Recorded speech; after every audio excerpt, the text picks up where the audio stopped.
мага бүгүнкү семинар өтө жакты. Анткени бул жашыл экономика деген бул жаратылышты коргоо, жаратылышка аяр мамиле жасоо.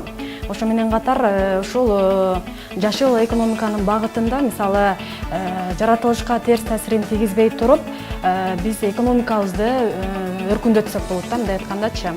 Ошол себептен бул бир гана журналисттерге эмес, бул ар бир жаранга тиешелүү тема деп ойлойм. Анткени бул жаратылышыбыз эгер бузулуп кетсе, биздин ден соолугубузга зыяны тийиши мүмкүн. Ошондуктан бул эртеңки келечек деп түшүнөм.